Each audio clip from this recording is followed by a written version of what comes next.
Welcome back to Shiv Shakti commerce classes. आज की इस क्लास में हम पढ़ेंगे जीएसटी के फीचर्स, उसके क्या बेनिफिट होते हैं, ऑब्जेक्टिव वगैरह और हमारे जीएसटी कहाँ कहाँ काम आता है। ये जो टॉपिक है सबके लिए अवेलेबल है, मतलब सबके लिए बेनिफिशियल है। क्लास 11, 12, बीकॉम, एमकॉम, कॉमर्स के सब बच्चे जो भी, और अदर देन दोस्त उसको जिनको जीएसटी के बारे में नहीं पता। ठीक है, सो हम हमारे इस चैप्टर को, इस टॉपिक को स्टार्ट करते हैं। क्या होता है जीएसटी? सो जीएसटी बेसिकली क्या बोलते हैं हम, जीएसटी हमारा एक इनडायरेक्ट टैक्स होता है। क्या होता है? जीएसटी इनडायरेक्ट टैक्स होता है। ओके, ये इनडायरेक्ट टैक्स होता है, तो इसका फुल फॉर्म क्या होती है? Goods and services tax. इसमें लिखा हुआ है GST is and goods and services tax. इसको क्या एक तरह से इनडायरेक्ट टैक्स भी बोलते हैं, और ये इसके बहुत सारे बेनिफिट है। बेनिफिट तो हम धीरे धीरे करेंगे, लेकिन इससे पहले ये जीएसटी कब आया और कब इंट्रोड्यूस हुआ, तो इसके बारे में देखते हैं हमारे इससे। ठीक है, इस goods and services tax is also known as goods and services tax, one of the India's many indirect taxes. से पहले इंडिया के बहुत सारे इनडायरेक्ट टैक्स थे, जैसे कि excise duty, VAT, services tax, okay, और ये सब चीज़ें। फिर goods and service tax pass कब हुआ पार्लियामेंट में? मार्च 29, 2017 को। ओके, 29 2017 को पास हुआ, और लेकिन हमारे इफेक्ट में कब आया? 1 जुलाई 2017 को आया था।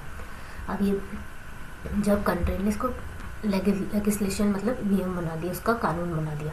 अब जीएसटी काम कैसे करता है, ये चीज़ें हम देखेंगे।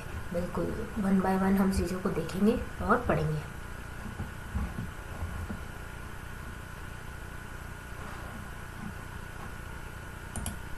सो हम क्या करेंगे, अब जीएसटी काम कैसे करता है, तो गिवन बिलो इसमें दे रखे हैं किस वे में काम करता है। मैन्युफैक्चरर के वे में और सर्विस प्रोवाइडर के वे में। तो हम इसको वन बाय वन सब चीज़ें अच्छे से देखते हैं। तो मैन्युफैक्चरर के लिए कैसे होता है, मैन्युफैक्चरर क्या काम करता है इस जीएसटी में, उसका क्या काम होता है? मैन्युफैक्चरर किस चीज़ के लिए रिस्पॉन्सिबल होता है? Paying GST on raw material. वो जो भी रॉ मटेरियल हम परचेज करते हैं उसके लिए वो पहले उस पर जीएसटी पे करता है, और उस पर अपनी वैल्यू ऐड करके और मैन्युफैक्चरिंग प्रोसेस करके वैल्यू ऐड करके वो गुड्स बेचता है। तो पहले खरीदते टाइम मैन्युफैक्चरर है कोई भी प्रोडक्ट का, वो पहले रॉ मटेरियल परचेज करेगा, उस पे जीएसटी पे करेगा। ठीक है, जीएसटी पे करेगा, उस पर फिर वैल्यू ऐड करेगा अपनी कुछ भी वैल्यू एडिशन प्रोसेस मैन्युफैक्चरिंग की। उसके बाद फिर वो आगे किसी को सेल करेगा। तो सर्विस अब मैन्युफैक्चरर तो पे करते टाइम जीएसटी पे करेगा। ठीक है, जब वो रॉ मटेरियल परचेज करेगा उस टाइम जीएसटी पे करेगा। अब सेकेंड थिंग है सर्विस प्रोवाइडर कब जीएसटी पे करेगा। सर्विस प्रोवाइडर जीएसटी उसकी रिस्पॉन्सिबिलिटी है जीएसटी की इस पे बोथ अमाउंट पे ऑन प्रोडक्ट और सर्विस जो भी वो ऐड करेगा उस प्रोडक्ट में उस पे करेगा। ठीक है, ये चीज़ है कि दोनों अमाउंट पे, मतलब both amount paid for the product और amount of the value that has been added to product. मतलब अगर सर्विस प्रोवाइडर है, आपको ये चीज़ देखनी है, तो उसने कोई प्रोडक्ट परचेज करा, उस पर उसने जीएसटी पे करा, फिर वैल्यू एडिशन करी, फिर उसके ऊपर वो जीएसटी पे करेगा किसको? गवर्नमेंट को। तो वो गवर्नमेंट को पे करेगा, और फिर वो उससे जो गवर्नमेंट को पे करेगा उससे पहले वो उसने जो स्टार्टिंग में जीएसटी दे रखी होगी उससे डिडक्ट कर लेगा। ठीक है, ये चीज़ें हैं। वो स्टार्टिंग में पे करेगा, फिर सेल करते टाइम भी करेगा। रिटेलर कब रिस्पॉन्सिबल है? रिटेलर भी दोनों टाइम रिस्पॉन्सिबल है जीएसटी पे करने के लिए, जब वो प्रोडक्ट परचेज करेगा डिस्ट्रीब्यूटर से। ठीक है, प्लस मार्जिन ऐड करने के बाद में प्राइस में, उसके बाद में वो क्या करेगा, रिटेलर अपना अमाउंट डिडक्ट कर लेगा जीएसटी से, इसको कलेक्ट करते टाइम, मतलब जब जीएसटी कलेक्ट करेगा और उस टाइम वो अमाउंट को जीएसटी को डिडक्ट कर लेगा। ये चीज़ें आपको समझ आई होगी आई होप। और आपको ये चीज़ देखनी है जब भी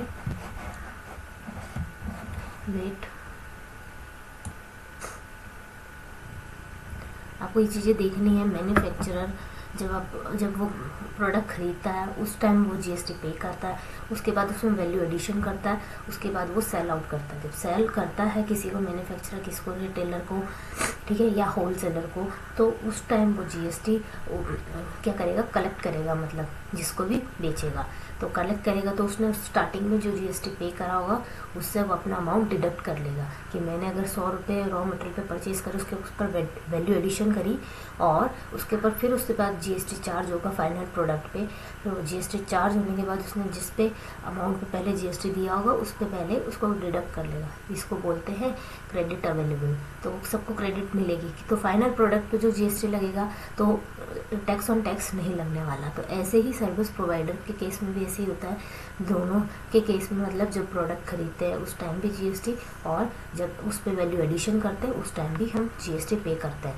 तो मैन्युफैक्चरर, सर्विस प्रोवाइडर, रिटेलर, इनको जब भी वो जीएसटी पे करते हैं या कलेक्ट करते टाइम अपना पे किया हुआ जीएसटी का अमाउंट वो डिडक्ट कर लेते हैं। आई होप आपको ये चीज़ समझ आई होगी।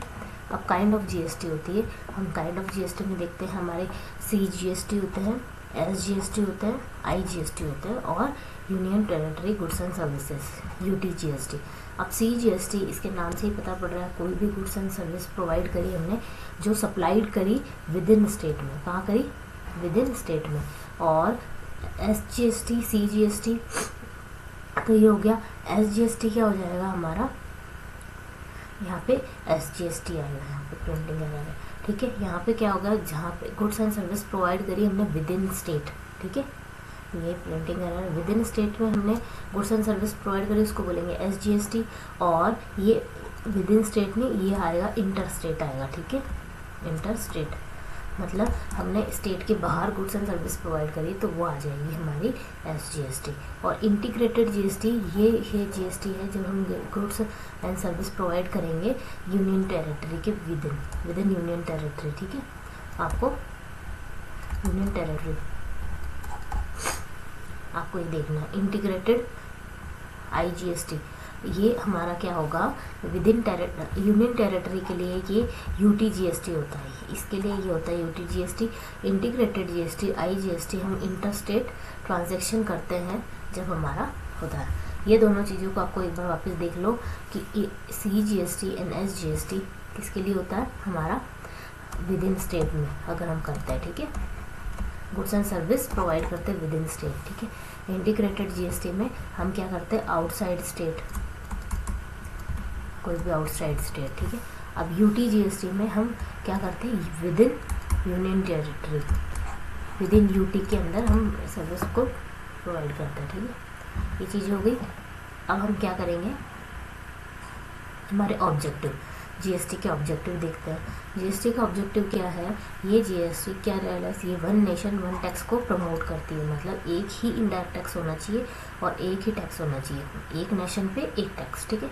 अब ये इसको कंसोलिडेट क्या करती है, लार्ज इंडियाज इनडायरेक्ट टैक्स को प्रोपोर्शन है, मतलब जितने भी हमारे इनडायरेक्ट टैक्सेस हैं, एक्साइज, कस्टम, वैट, CG अपना सेंट्रल टैक्स, ये सब चीज़ों को इनका एक लार्ज प्रोपोर्शन है, मतलब ये मतलब सबका इकट्ठा GST है, सब पे एक इनडायरेक्ट टैक्स है, ठीक है। अब ये और क्या प्रिवेंट करता है, कास्केडिंग इफेक्ट। कास्केडिंग इफेक्ट का मतलब मैंने आपको इससे पहले भी हम समझाया, जैसे अगर मैन्युफैक्चरर ने परचेज करते टाइम GST पे करी और उसमें हमने वैल्यू एडिशन करी, फिर उसने उस वैल्यू एडिशन करके गुड्स को आगे सोल आउट करा, तो उस पर GST लगा, तो 2 बार GST लगा, परचेज करते टाइम रॉ मटेरियल पे और सेल करते टाइम आपने क्या किया, उस पर भी GST। तो स्टार्टिंग में GST फिर GST। तो ये कास्केडिंग इफेक्ट को कैसे रिड्यूस करता है, जब भी मैन्युफैक्चरर हुआ, आपका सर्विस प्रोवाइडर हुआ, वो परचेज करते टाइम कुछ भी प्रोडक्ट को करते टाइम GST पे करता है, वो फाइनली जब गुड्स को बेचता है उस टाइम जब GST कलेक्ट करता है किसी और से, तो अपना GST पे करा हुआ अमाउंट को वो डिडक्ट कर लेता है, उसको बोलते हैं क्रेडिट ले लेता है, मतलब GST की क्रेडिट मिल जाती है, ठीक है। तो अब ये हो गई हमारी टैक्स इवेजन, टैक्स में चोरी को बचाता है। और ये किसके लिए है, broaden base for tax payer. Tax payer के लिए बहुत बड़ा बेस है कि हम इनडायरेक्ट टैक्स का एक सबस्यूम है बिल्कुल GST, इसलिए, ठीक है। अब ये क्या करता है, फिर डिस्ट्रीब्यूशन को इम्प्रूव करता है, लॉजिस्टिक इंफ्रास्ट्रक्चर को इम्प्रूव करता है, ओके। अब हमारे आते हैं ये फीचर्स ऑफ GST। तो ये सिंगल इनडायरेक्ट टैक्स है, ये इससे आपको पता चल ही रहा है, सिंगल इनडायरेक्ट टैक्स है, यूनिफाइड टैक्स सिस्टम है, ठीक है। ये न्यूमरस इसमें एग्जिस्टिंग होता है, indirect sales tax, state tax such as central value added tax, special and additional duty of custom, service tax, VAT. तो इन टैक्स को क्या करा, अबॉलिशन कर दिया, मतलब ख़त्म कर दिया, उसकी जगह सिंगल एक टैक्स आया। अब इनपुट टैक्स क्रेडिट, अभी जो मैंने बताया इसको क्रेडिट मिल जाती है। तो इनपुट मतलब हमने जो भी प्रोडक्ट हम बनाना चाहते हैं उसको बनाने से पहले हमने जो माल परचेज करा है, हमारे जो इनपुट लगा है उसके ऊपर हमने जो टैक्स दिया है उसकी हमें क्रेडिट मिल जाती है। मतलब उसका हमने उस अमाउंट को हम हमारे पे करेंगे, उससे हम डिडक्ट कर लेते हैं, ठीक है। ये सबसे important and most important feature है आपको एक्सप्लेन करने के लिए। मतलब इसमें हम जो भी इनपुट, मतलब हमने जो प्रोडक्ट ख़रीदा है उस पर हमने टैक्स दिया था स्टार्टिंग में, जो भी रॉ मटेरियल ख़रीदा उसकी हमें क्रेडिट मिल जाती है किस टाइम, जब हम हमारे प्रोडक्ट में वैल्यू एडिशन करने के बाद हम प्रोडक्ट को सेल आउट करते हैं जब, ठीक है। अब आपको ये चीज़ें देखनी है, सेल आउट करते हैं या किसी और को डिस्ट्रीब्यूट करते हैं उस टाइम हम जीएसटी कलेक्ट करते हैं, तो हमने जो जीएसटी दिया था उससे हम डिडक्ट कर लेते हैं। तो ये इंपॉर्टेंट पॉपुलर फीचर है किसका, जीएसटी का। अब manufacture service provider input tax paid on purchase from their total output tax liability, मतलब उसमें जो आउटपुट वैल्यू ऐड करने के बाद आउटपुट टैक्स पे लायबिलिटी हुई। जैसे इनपुट खरीदा तो कोई भी रॉ मटेरियल खरीदे, इस पे टैक्स लग गया तो इनपुट टैक्स लायबिलिटी, और उस पर वैल्यू एडिशन करा, ठीक है, कुछ भी वैल्यू एडिशन करके अब वो प्रोडक्ट किसी को भी सेल आउट करेगा तो आउटपुट टैक्स लायबिलिटी हो जाएगी, तो इसको बोलते हैं आउटपुट टैक्स लायबिलिटी। उस आउटपुट टैक्स लायबिलिटी में से आपने जो इनपुट टैक्स दिया था उसको आप लेस करके फाइनल जो भी अमाउंट होता है वो हम दे देते हैं, ठीक है।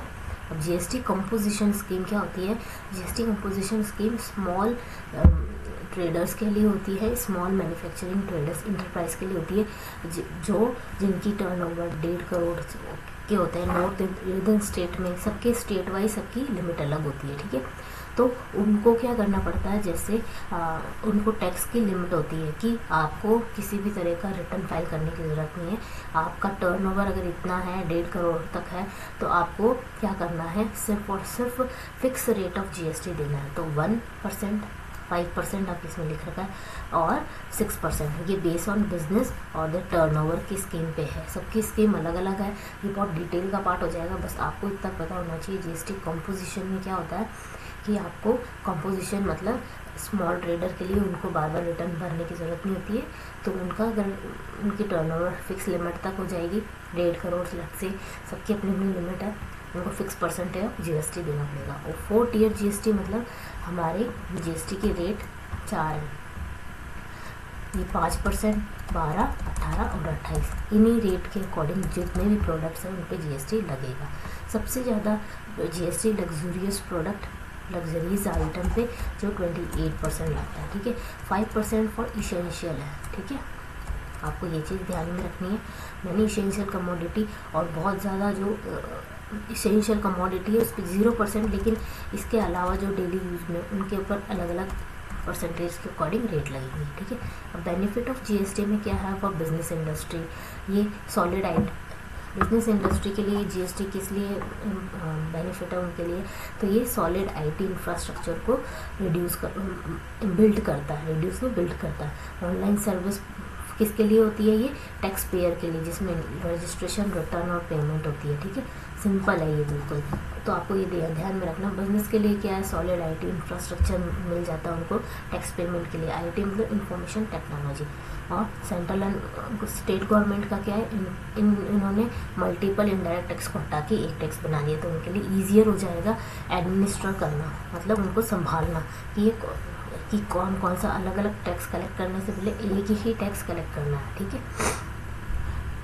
और कंज्यूमर के लिए अब आपको पता है जीएसटी फाइनल बर्डन किस पे होता है, कंज्यूमर पे। किस पे होता है, जीएसटी का फाइनल बर्डन कंज्यूमर पे होता है। जो भी जीएसटी का अमाउंट किसको देना है, मेन कंज्यूमर को।